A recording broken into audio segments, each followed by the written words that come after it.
Following the discovery of a drug-like plant, Paradise offers an examination of duty and responsibility, the dangers of repressed emotions, and a warning for the growing drug culture of the 1960s.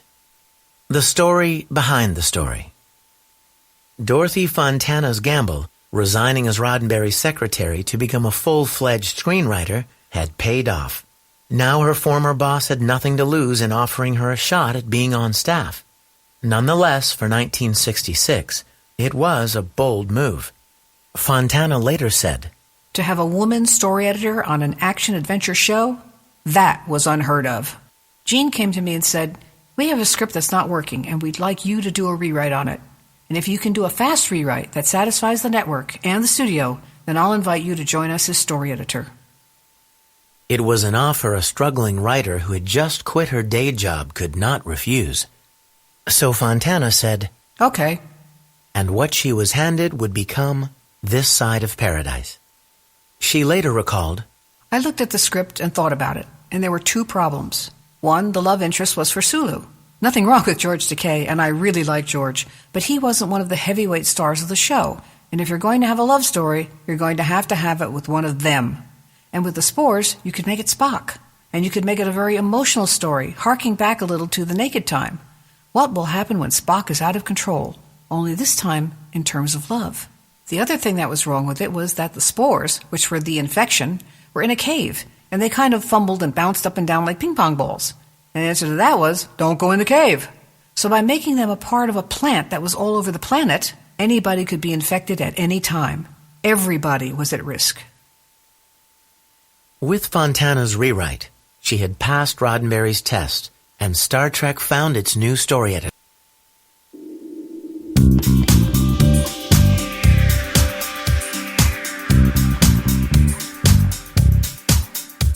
You thirst for some significance of the both dimensional kind.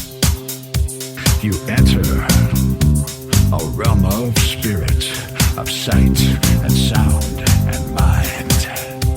Your radio is a cosmic doorway, and your psyche begins to spark. When you tune in to Gary and the Sun and Night Dreams After Dark.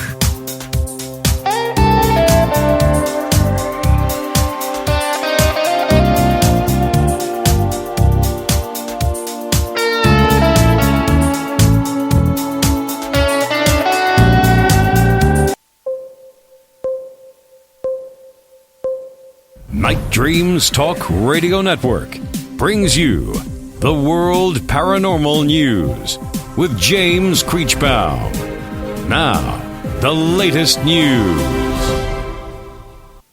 I'm James Creechbaum with the Paranormal and World Changes News. Well, 800,000 years ago, a meteor slammed into Earth, and scientists just found the crater. Scientists knew the impact happened, they just didn't know where. Now, about 790,000 years ago, a meteor slammed into Earth with such force that the explosion blanketed about 10% of the planet with shiny black lumps of rocky debris known as tektites. These glossy blobs of melted terrestrial rock were strewn from Indochina to eastern Antarctica. And finally, the crater has been found in Laos. Also, in the news, the document declassified further solidifies the threat of potential from unknown craft. Now, the year 2019 was undoubtedly exciting for UFO enthusiasts, and it brought news that the U.S. government and military takes UFOs, or what they now call unidentified aerial phenomena, UAPs, seriously, as they are potentially a threat to military personnel. The U.S. Navy announced in May it had implemented guidelines for reporting and investigating UAP activity. They also divulged that 3 videos circulating throughout the mainstream media are, in fact, unidentified objects. That was within the year. Wandering predatory black holes are eating their way through some dwarf galaxies. A new paper published reveals the discovery of a new class of supermassive black holes that wander around dwarf galaxies looking for planets, stars, and space rocks instead of staying in their centers like other supermassive black holes. Can they wander out of their own galaxies and into others? Could this be the future of the Milky Way and the demise of us? UNLV collaborating in the race to send a person to Mars.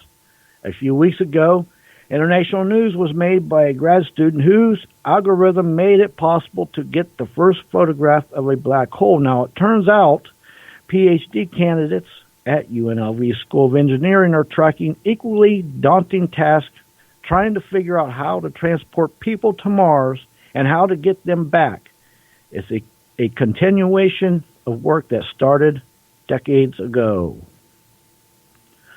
Also, in the news, as far as a witness was, well, to put this likely, a military witness, and he was taken to a subterranean base, and then this is his report.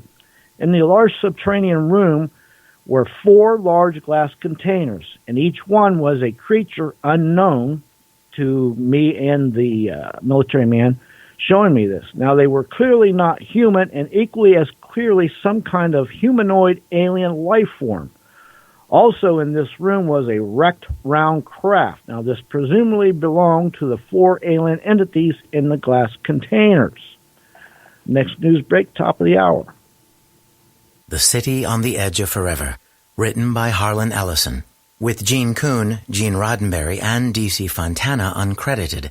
Joan Collins guest stars as a Skid Row mission worker in a drama in which crew members of the USS Enterprise return in time 200 years to Depression days of the 1930s. When a berserk Dr. McCoy is accidentally returned to Earth, Captain Kirk and Mr. Spock follow in an attempt to rescue him.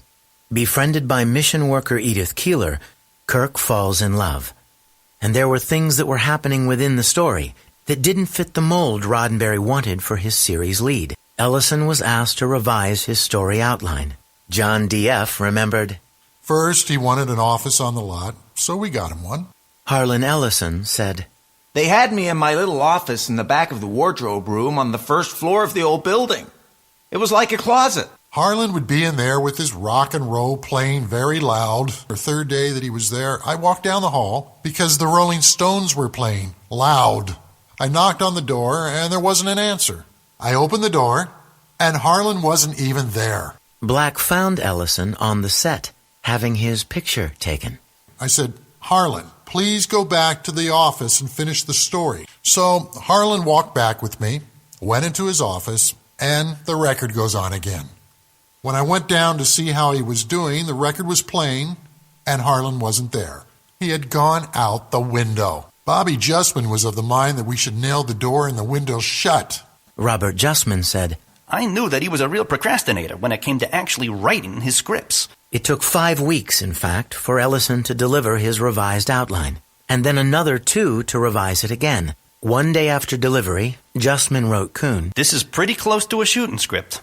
However, there's no doubt of it, and we should not kid ourselves, that we are going to get even close to a series budget on this particular segment." Dorothy Fontana's turn came next. She was, after all, the brand new story editor. I reported to work the first day and walked right into a hornet's nest of trouble with the City on the Edge of Forever at the heart of it. Gene Roddenberry and Gene Kuhn turned to me and said, "You're it. You try a rewrite." Talk about being tossed a live grenade. Justman warned that the script, now Fontana's rewrite of Kuhn's rewrite of Karabatsos' rewrite of Ellison's story, would still take at least 7 days and very probably 8 to film. After several all-night sessions, Gene Roddenberry churned out his own revised final draft teleplay. Roddenberry, 1 year before his death, said, "Ellison turned in an episode which was a brilliant piece of work, if there had been no Star Trek pattern to follow. But by the time of this episode, we had laid down who our people were. So he futzed around with a rewrite, but he just never solved the basic problem of why we are doing this series. Who is Kirk? Who is Spock? And so I rewrote it. Completely."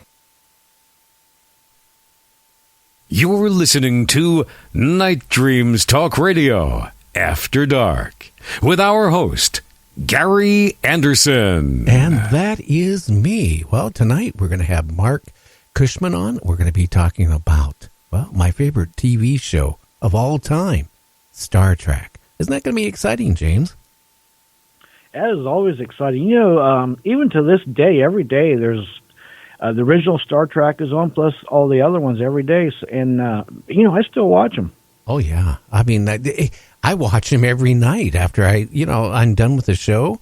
I'll go, have my dinner late, and then I watch Star Trek. So I think we have Marc Cushman on the line right now. Marc, are you there? I am here, Gary. How you doing tonight? I'm okay. How are you? I am doing ecstatic. I couldn't wait to have you back on to talk about Star Trek. Because the last time you were on, it went crazy. People were, texting me and emailing me for days afterwards. And I still do because it's up on replay on apps. So, I mean, occasionally I still get people going, hey, when are you going to have Marc Cushman on? Well, hopefully they're listening and they can send in some questions. I'd love to get some questions from them. Well, again, Star Trek, it was done at Desilu. Why don't you first go in and tell us a little bit about that, and then we're going to get into, who are you, by the way? Okay. Hey, maybe we can talk about Beyond Belief, which I know is a show your listeners probably enjoy. If it's airing anywhere, I don't know where it's airing, but I get checks still, so it must be. Desilu was the studio that got it going. Lucille Ball was the champion behind Star Trek. And, Desilu came about because Desi Arnaz and Lucille Ball were going to do I Love Lucy. And it had been a hit on radio, and CBS, Harry Ackerman, wanted to move it over to TV. But back then, all the sitcoms were shot in New York live, and on the West Coast, they were shown delayed on Kinescope, where they would literally film it on off a TV screen, rush the film to the lab, process it, and then run it for the West Coast 3 hours later. So that's why Kinescope, the heads are always a little stretched, because they were shooting it off a round television screen. Oh, right. And they wanted to do I Love Lucy that way. And Desi said, no, we live in L.A., we want to stay in L.A. They had a ranch in Chatsworth called Desilu for Desi and Lucy. And he said, we want to do it here. And it could be shot, instead of with video cameras out of New York, we could do it with film cameras and edit it. And then you'd be able to rerun it later, which you can't do with your other stuff. And CBS looked at him and said, what's a rerun? And he said, rerun is what you're going to let me have, and I'll pay the difference between doing it live out of New York and shooting it here. And they thought he was a fool. And a couple years later, CBS went and bought the reruns of I Love Lucy back from Desi Arnaz, because it was the #1 rated show on TV. And they used that money to start Desilu Productions, which then was filming everybody else's sitcoms. And then eventually Lucy was running the studio after Desi went, and she asked her executives to find her a property that could rerun as long as I Love Lucy could. And Star Trek is what they brought her. Well, you know what? And I hate to say it, that Bing Crosby, it filmed in the same studio. Of course, it was not connected with Desilu, but you know what? Hogan's Heroes. Hogan's Heroes, sure. Yeah. Between those two shows, I mean, you can't go a day without seeing either one. Yeah. And Hogan's Heroes still holds up because it's so funny. And I'm amazed that show even got on TV. This was only 20 years after the end of World War II. And Bing Crosby Productions goes to CBS and says, we want to do a situation comedy about a German POW camp. How did that ever sell? I would love to do a book on that show, just to read the memos. But what happened was, because I Love Lucy was such a hit, and it changed the whole way of doing sitcoms, that everybody was coming to Desilu to get their sitcom shots. So Sheldon Leonard and Danny Thomas came, and they were the producers of the Danny Thomas Show, and Dick Van Dyke, and so many others. Andy Griffith? Andy Griffith, thank you, and Gomer Pyle, all the things that spun out of those shows. So all that was being shot at Desilu at the same time Star Trek was, and Hogan's Heroes was, and everything else. But Desilu didn't own those shows. They were really just renting out the studio, the stages, and renting out their way of